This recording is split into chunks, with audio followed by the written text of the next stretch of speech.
Me llamo Camila, tengo 31 años, soy arquitecta de profesión y, probablemente, también de carácter, porque en todas las áreas de mi vida busco lógica, precisión, conclusión y el mínimo de ruido innecesario. Desde hace casi 5 años vivo con Mauricio, que trabaja como diseñador de interiores, tiene gusto visual, sentido del color, pero no inclinación hacia las estructuras, ya que todos sus proyectos existen en el caos de bocetos. Inspiración e ideas que no siempre llegan a materializarse, entre nosotros no hay conflictos serios, y en eso, curiosamente, también hay algo de agotamiento, porque aquello que transcurre sin ángulos agudos con el tiempo se convierte en una superficie lisa en la que ya no apetece detener la mirada. Mauricio es una persona a la que siempre le interesa más el proceso que el resultado, y eso no solo se aplica al trabajo, sino también a las relaciones, decisiones, a todo lo que requiere constancia. Con su familia habla poco y de mala gana. No porque le resulten desagradables, sino porque siempre está trabajando o simplemente no ve el sentido de gastar tiempo en conversaciones que le parecen vacías, demasiado correctas o repetitivas. Su tía cuenta siempre las mismas historias, su primo, aparentemente exitoso, carece de imaginación, según Mauricio, y su padre es demasiado serio, demasiado callado, y con él, dice, no hay realmente de qué hablar. Al principio lo aceptaba como un rasgo de su carácter, pero con el tiempo empecé a sentir que me costaba coincidir con eso, porque crecí en un entorno distinto, donde la familia no es una formalidad ni una carga, sino parte de la estructura interior de una persona. Algo que no siempre es cómodo, no siempre agradable, pero siempre importante. Me resultaba más fácil ir sola al cumpleaños de una tía o al velorio de alguna tía abuela lejana que escuchar una vez más como Mauricio decía que le daba pereza, que iba a ser aburrido, que no tenía que ponerse. No intentaba dar ejemplo. No jugaba a ser la compañera ideal, simplemente no quería que pensaran de nosotros como de una pareja que no aparece cuando se le espera. Al fin y al cabo, su familia realmente me acogió con calidez, y con algunos de ellos incluso me resultaba más interesante que con él en casa, cuando se sentaba con el teléfono mientras dejaba encendida alguna serie para evitar una conversación así. Empecé a aparecer cada vez más sola en reuniones familiares. Fue allí donde empecé a hablar más seguido con su padre, don Julián, un hombre de unos 70 años, con una contención expresiva en sus movimientos y una atención que no tenía nada de intrusiva. Había sido ingeniero, trabajó muchos años en una empresa estatal, y tras la muerte de su esposa, de la que hablaba rara vez y en voz baja, se quedó a vivir solo en una casa en las afueras. Tenía algo que detenía la prisa, no era rudeza ni frialdad, sino una presencia serena, equilibrada, que no pedía explicaciones, no apresuraba y no forzaba a hablar de más. Después de una comida más en casa de la hermana de don Julián, a la que Mauricio, como siempre, no fue, limpiábamos juntos la cocina. Él lavaba los platos con tranquilidad, sin intentar delegarlo a otros, y yo lo secaba con cuidado de no romper la vieja cerámica que se ha guardado en esa familia durante 100 años. En un momento le ofrecí que me los pasara todos para que no tuviera que estar de pie junto al fregadero. Me miró sin sonrisa, pero con una entonación clara que no dejaba lugar a dudas. Estoy acostumbrado a terminar lo que empiezo, lo dijo de manera sencilla, tranquila, no por efecto, no para ser valorado, y justamente por eso recordé esas palabras. En esa frase sencilla había lo que últimamente me faltaba en casa: claridad de intención, franqueza, la capacidad de no desaparecer en medio de los deberes, sino permanecer en ellos sin esperar elogios. Después de esa noche volví a encontrarme con don Julián en otras reuniones, y cada vez nuestras conversaciones se alargaban un poco más, se volvían un poco más sinceras, aunque se mantenían dentro de un tono general de cortesía. No había nada evidente en ellas, nada que pudiera contarse luego a alguien, salvo a mí misma, pero justamente esas conversaciones se quedaban conmigo más tiempo que cualquier chiste de Mauricio. Una tarde, después de una comida conmemorativa, nos quedamos solos en la cocina de su hermana.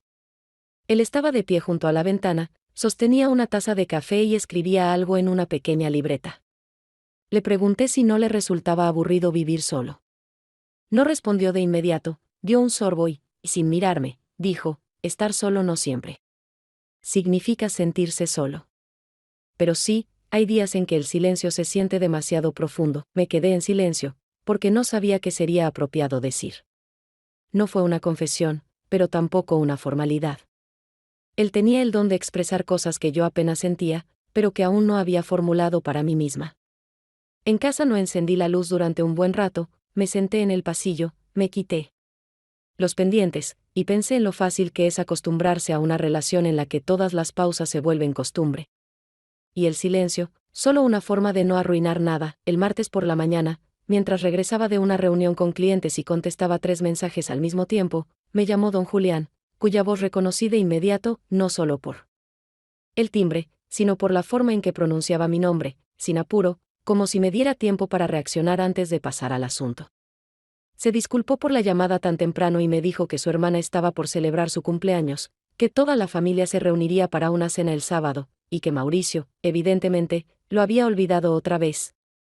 Porque no había dicho una palabra al respecto, y, como él se imaginaba, difícilmente se acordaría a tiempo. Yo quería responder que le preguntaría a Mauricio, pero en lugar de eso dije que con gusto ayudaría con la organización, si había algo que llevar o preparar. Don Julián guardó silencio un momento y luego, sin cambiar el tono, como si fuera un comentario más, preguntó si podría llegar más temprano, porque le costaba un poco arreglar la terraza solo, y a María Elena le gustaba que todo se viera festivo.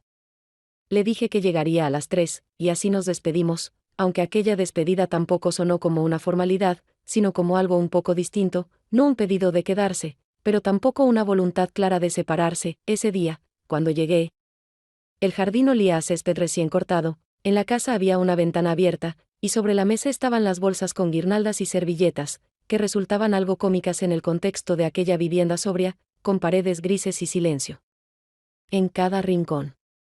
Don Julián apareció con una escalera vieja, yo le pasé la cuerda, y sin apuro colgamos los adornos sobre la entrada, hablando de cualquier cosa, primero del clima, luego de pintura para la fachada, y después ya de arquitectura del modernismo de posguerra, que él comprendía sorprendentemente bien, incluso recordando algunos nombres que hoy casi nadie menciona. Me interesaba no solo lo que decía, sino cómo lo decía, con precisión, con calma, como si estuviera contando algo que tenía valor, independientemente de la reacción de su interlocutor. Cuando terminamos, me senté a descansar, y él trajo té. De forma casual, notó el anillo fino de oro blanco en mi mano, uno que me había comprado yo misma hace poco, simplemente porque quise regalarme algo sin motivo. Su mirada no fue invasiva, más bien concentrada, casi técnica, como alguien acostumbrado a analizar materiales, no señales sociales. No preguntó quién me lo había dado, no hizo ninguna insinuación, pero por primera vez me di cuenta de que Mauricio ni siquiera había notado ese detalle. A pesar de que nos veíamos todos los días, almorzábamos juntos, y él había sostenido mi mano al menos un par de veces desde entonces. Cuando empezó la cena, todos hablaban en voz alta, la tía recordaba sus años de juventud, algún pariente lejano mostraba fotos de sus hijos, todos reían con los mismos chistes de siempre, pero en medio de ese bullicio me di cuenta de que encontraba la mirada de don Julián más a menudo de lo que sería natural. Sus ojos no eran curiosos en el sentido en que lo son los de los hombres jóvenes, no había evaluación, ni deseo, ni juego, pero sí algo serio, quizá incluso cauteloso, pero ciertamente no indiferente. Cuando levanté la copa de vino para un brindis, él no me miraba en general, sino como si mirara a través de todo aquello, a mi intención, a cómo hablaba, a cómo sostenía la copa, a cómo elegía las palabras para no estar demasiado atada a ninguna, de camino a casa. No puse música, no respondí mensajes y ni siquiera intenté en mi cabeza explicar lo que sentía. Tal vez nada. Pero justamente esa inseguridad fue la primera señal de que algo se había desplazado, algo había ocurrido dentro de los límites que antes eran claros y familiares, pero que ahora se oscurecían en los bordes, dejando espacio para la duda. Fue un jueves por la tarde. Yo regresaba de la presentación de uno de nuestros nuevos proyectos residenciales y aún pensaba en la lista de correcciones para los contratistas. En ese momento, Mauricio me llamó. Eso ya era poco habitual. ¿Por qué? Normalmente él solo enviaba mensajes breves. Esta vez me pidió que pasara unos días por la casa de su padre. Él se había ido de viaje por trabajo y el gato se había quedado solo. Según Mauricio, ese animal siempre empieza a hacer ruido. En cuanto se queda sin comida, no hice preguntas. Ya sabía que todo lo doméstico, sobre todo si se trataba de su familia y no de él, Mauricio lo dejaba en mis manos sin sentir culpa. El gato, en realidad, estaba tranquilo.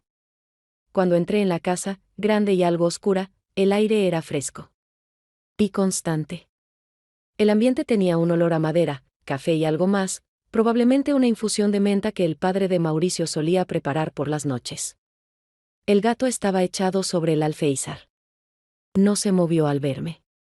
Solo me siguió con la mirada y volvió a acomodarse como si entendiera que todo estaba en orden. Llené su cuenco, revisé el agua, limpié unas migas secas de la mesa de la cocina. Ya estaba por irme, pero vi que afuera oscurecía más rápido de lo normal. El cielo se había nublado de golpe y empezó una llovizna. Me quedé unos minutos más. Esperaba que la lluvia pasara, mientras preparaba un té y respondía a algunos correos. Luego el gato maulló desde otra habitación. No era fuerte, pero me hizo dudar. No tenía una razón firme para quedarme a dormir en una casa que no era mía. Sin embargo, tampoco tenía un motivo claro para volver a la mía. En casa no me esperaba nada especial. Mauricio pasaría la noche en su taller, decidí quedarme. Abrí el sofá de la sala, me cubrí con una manta que tenía olor a libros viejos y menta. Encendí una lámpara de mesa que proyectaba una luz cálida. La casa estaba en silencio, pero no se sentía vacía. Cada objeto tenía su lugar.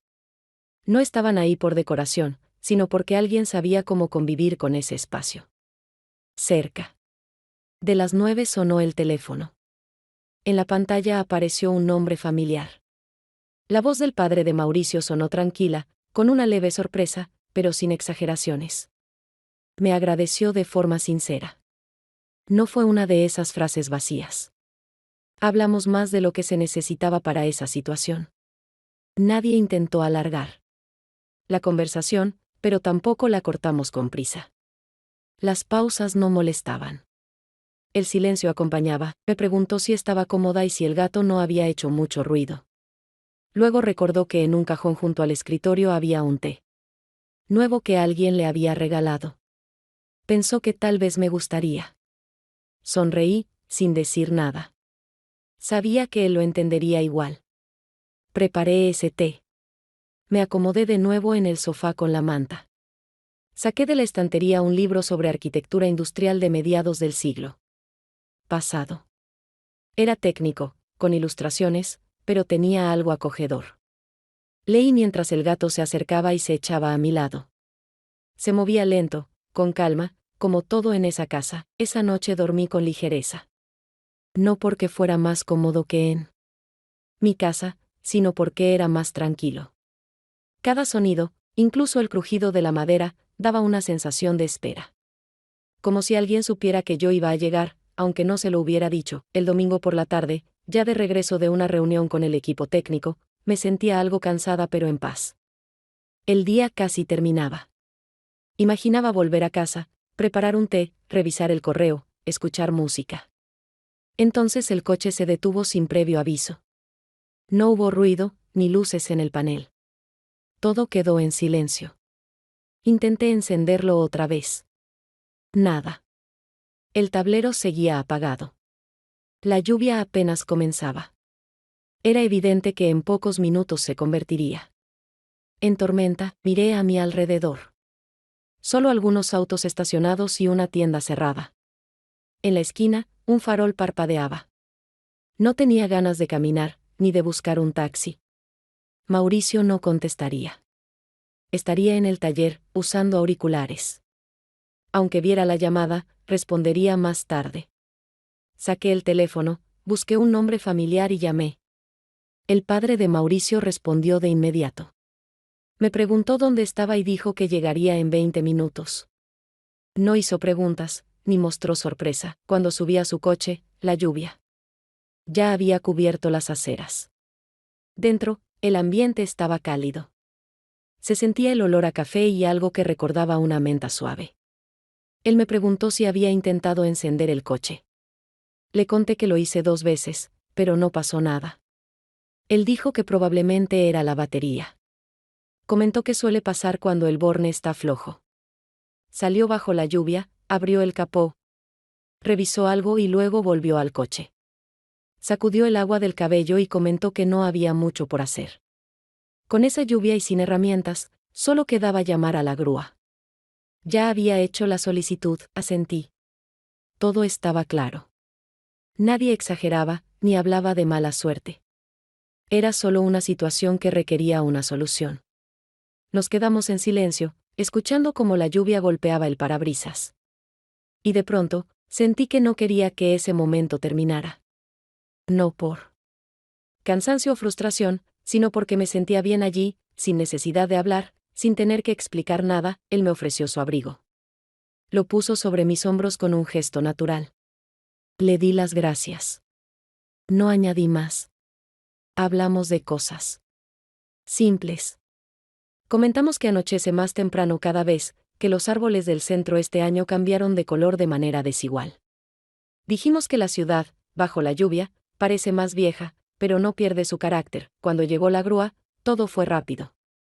Él ayudó con los trámites y entregó las llaves. Ya de regreso en el coche, me preguntó si quería que me llevara directamente a casa o si debía parar en algún otro lugar. Le respondí que a casa.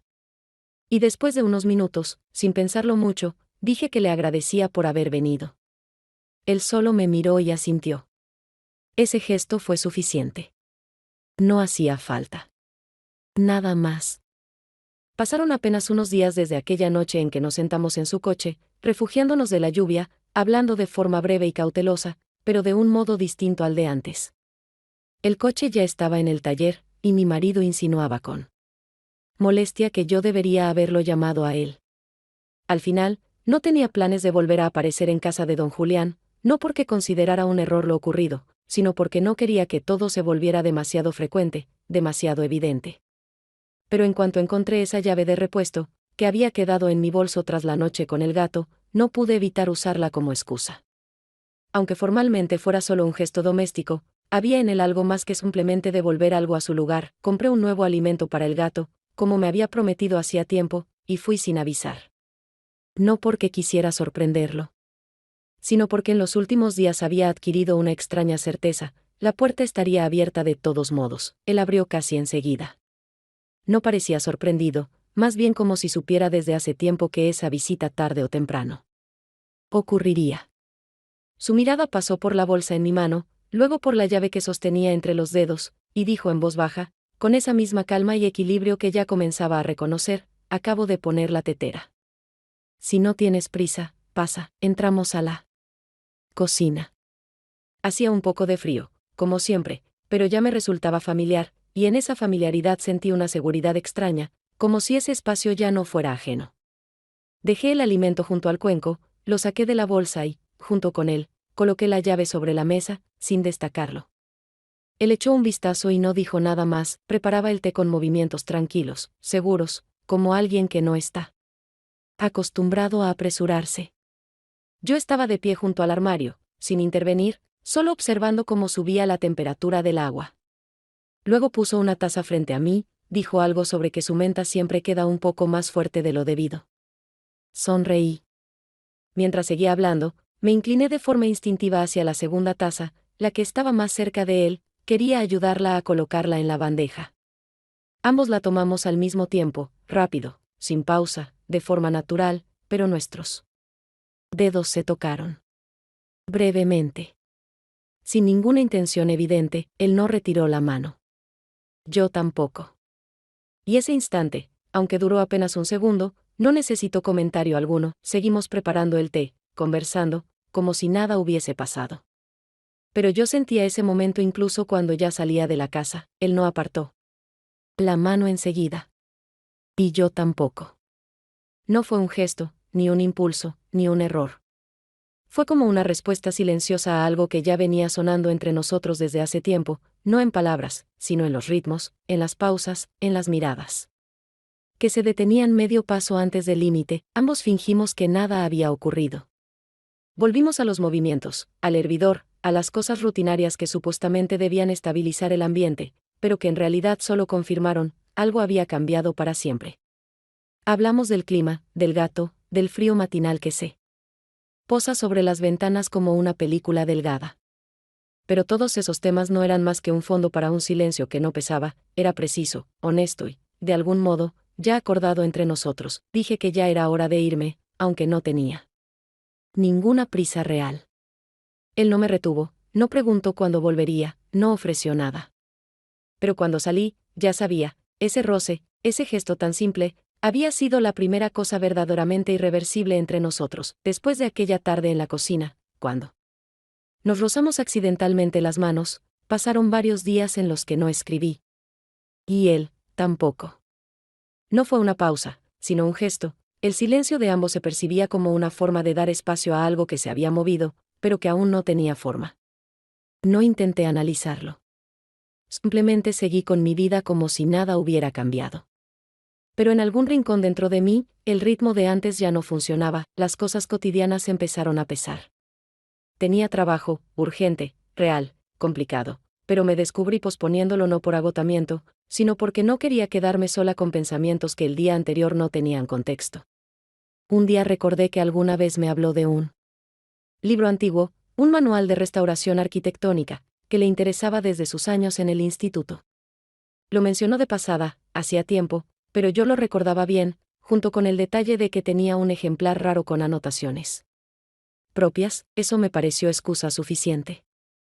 Le escribí: ¿aún tienes ese libro sobre restauración de fachadas? Él respondió simplemente: sí. Si lo necesitas, puedes venir por él. Ninguna invitación. Ninguna aclaración. Pero tampoco distancia. Fui al mediodía, un sábado. Con las manos vacías, sin un plan claro. Abrió enseguida, como si no necesitara preguntar quién era, o como si ya lo supiera. No preguntó cómo estaba ni cuánto tiempo pensaba quedarme. Solo dijo que la tetera acababa de hervir. Y esa fue, en esencia, la única forma de invitación. El libro estaba en la estantería de la cocina, junto a una planta. Lo tomé, lo hojeé un poco sin muchas ganas de leer. En la habitación olía a menta y a algo seco, como en las bibliotecas viejas donde el aire no se renueva, pero eso solo las hace más acogedoras. Salimos a la terraza. Afuera hacía fresco, pero no lo suficiente para incomodar en un día. Así, basta con té caliente y algunas palabras que no digan nada importante, para que todo parezca íntimo. Antes me gustaba mucho ese libro, dijo él cuando lo tomé. No es tanto sobre técnica como sobre paciencia. Todo en él es lento. Medido, asentí. Justo eso es lo que me falta ahora. Hablamos de fachadas, de materiales que ya no se fabrican, de tonos que no se pueden reproducir con exactitud. De cómo lo auténticamente antiguo siempre está un poco desgastado. Me di cuenta de cómo me miraba cuando yo callaba, no con tensión ni con curiosidad, sino como alguien que no observa lo que dices, sino como piensas. Cuando dije que ya era hora de irme, no me pidió que me quedara un poco más. Pero cuando pasé junto a él para salir, detuvo su mirada un momento, no directamente a los ojos, sino un poco al costado. No me giré, pero lo sentí. En la salida, abrió la puerta y dijo simplemente: si quieres devolverlo, no hay prisa. Sonreí: no tengo prisa. Y en esa respuesta ya no había juego. El inicio de un cambio nunca tiene una frontera claramente definida. Todo empieza con pequeñas cosas, que al principio parecen insignificantes, pero que con el tiempo se acumulan, y entonces algo en las frases de siempre suena distinto, no como antes, aunque aparentemente nada haya cambiado.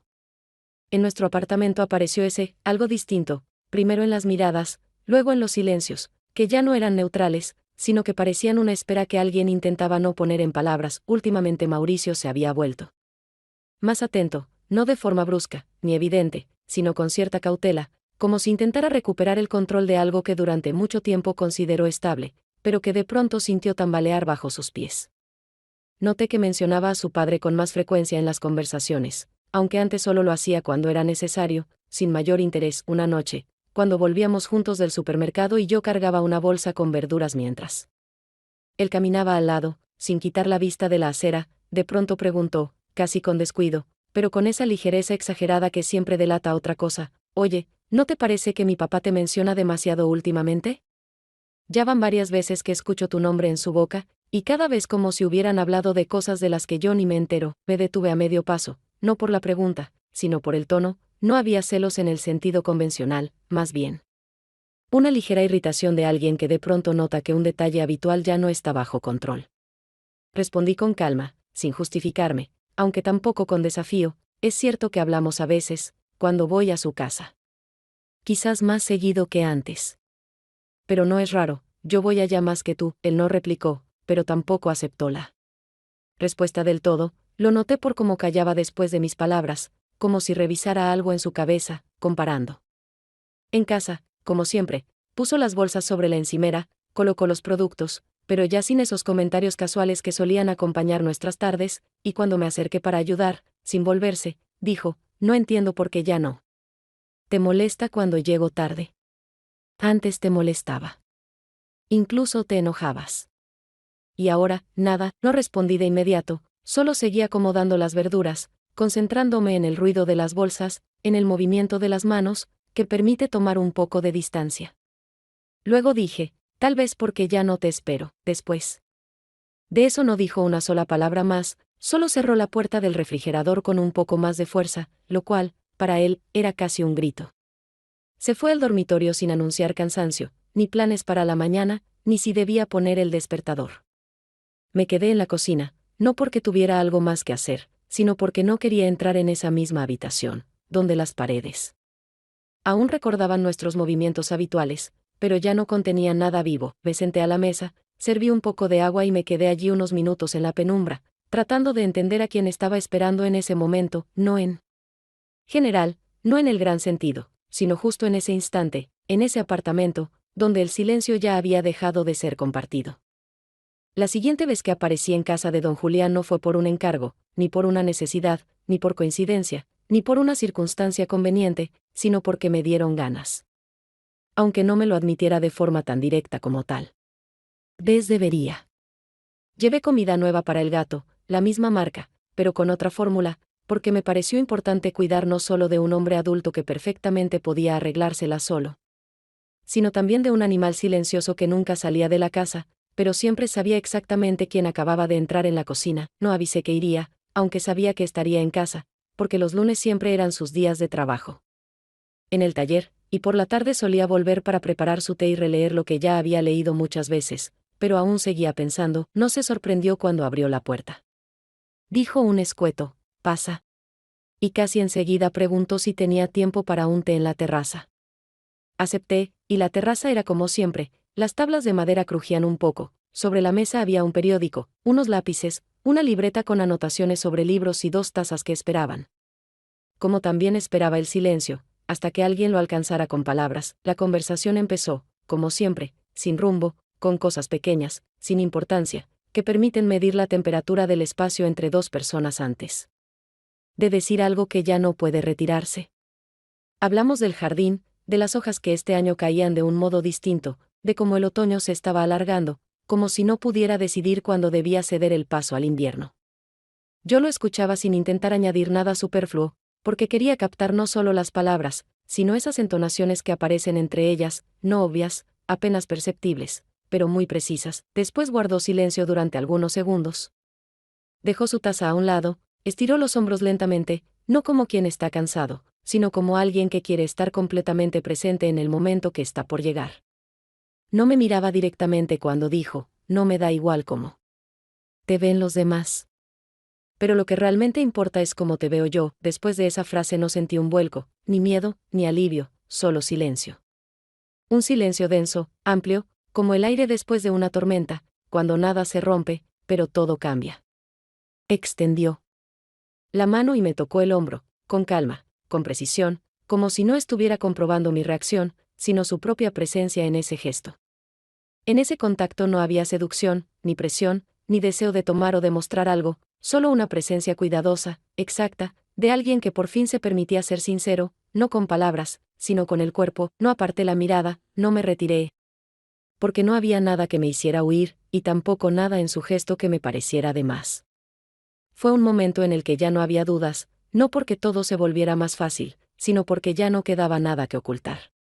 Él no intentó prolongar ese contacto, no lo convirtió en otra cosa, al contrario, se detuvo, como comprendiendo que eso era suficiente para que todo fuera distinto. Cuando regresamos al interior, ninguno mencionó lo que había pasado.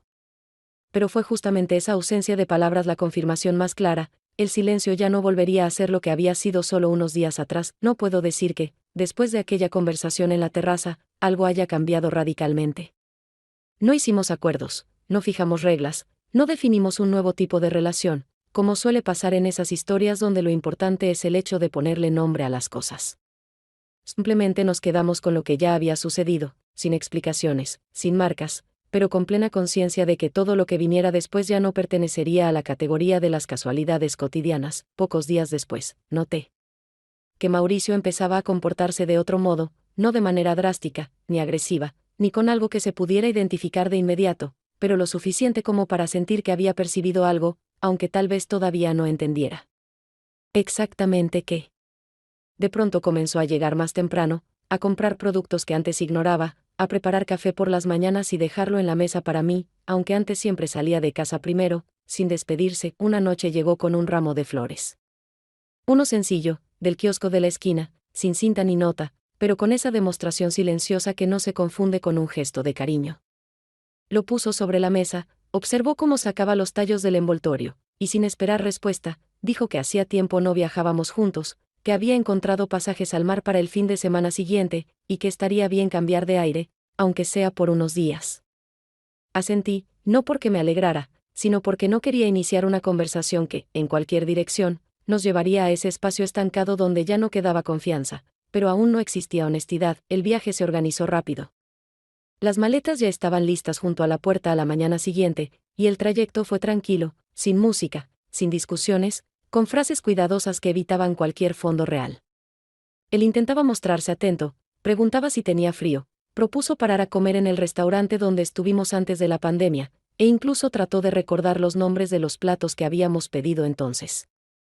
Todo fue correcto. Sin errores obvios, sin excesiva insistencia, pero entre cada uno de sus gestos quedaba esa misma distancia que ya no era física desde hacía tiempo. Por la noche, cuando regresamos al hotel después de caminar por la playa, se acercó de repente, me tocó el hombro, como solía hacerlo antes, de manera automática, rápida, sin dudar, como si todavía tuviera ese derecho, validado por el tiempo. Y fue justo en ese momento que sentí que ese contacto, precisamente, ya no me pertenecía. No por la textura de su piel, ni por la temperatura, sino por la sensación que me provocó.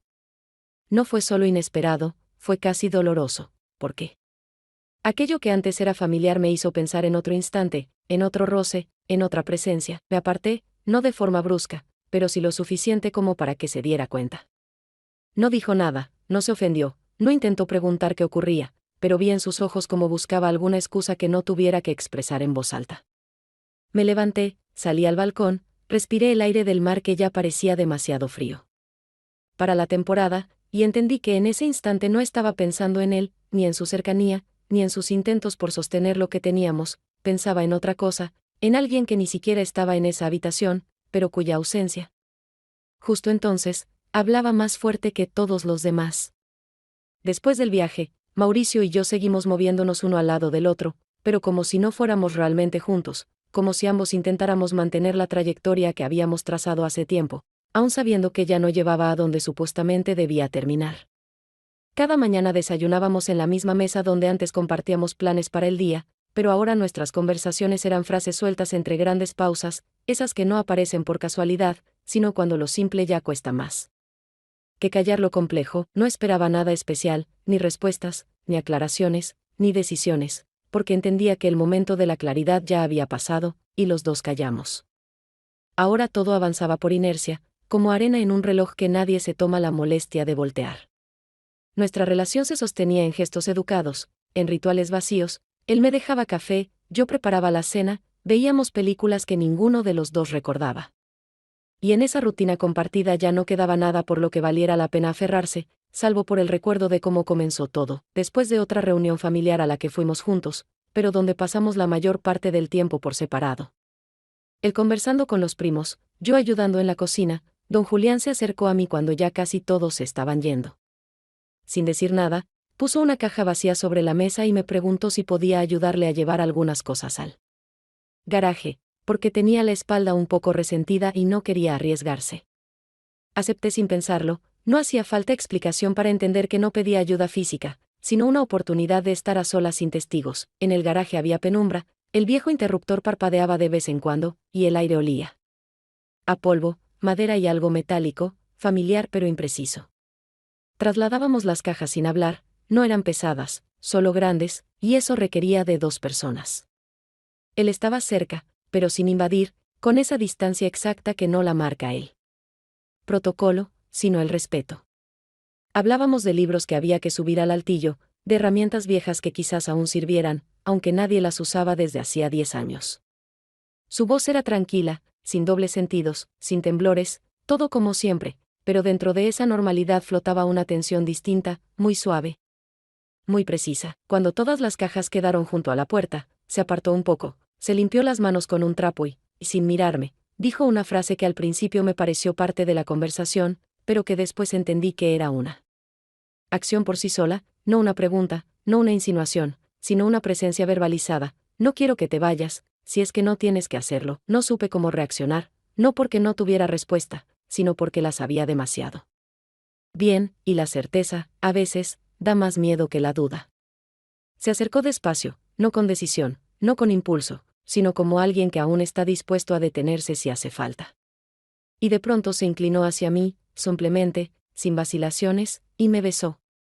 Sin gestos preparatorios, sin preguntas, no me sorprendí. Ni me estremecí. Todo lo que había entre nosotros hasta ese momento simplemente se reunió en un solo acto que ya no necesitaba ser explicado. Después de unos segundos, di medio paso atrás, en silencio.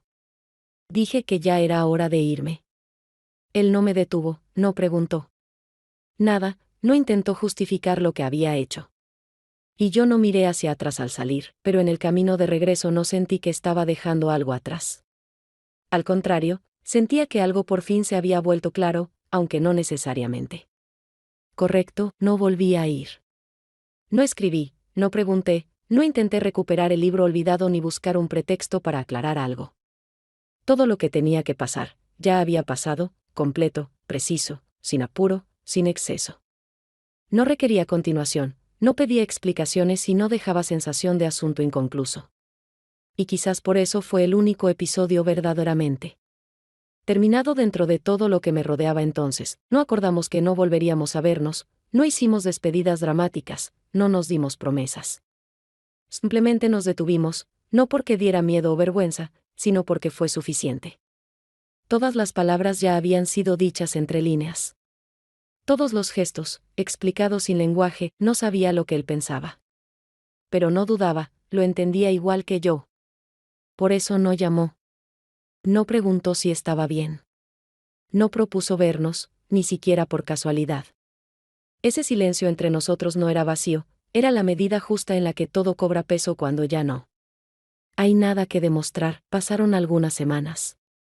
Mauricio y yo seguíamos viviendo uno al lado del otro, pero no juntos.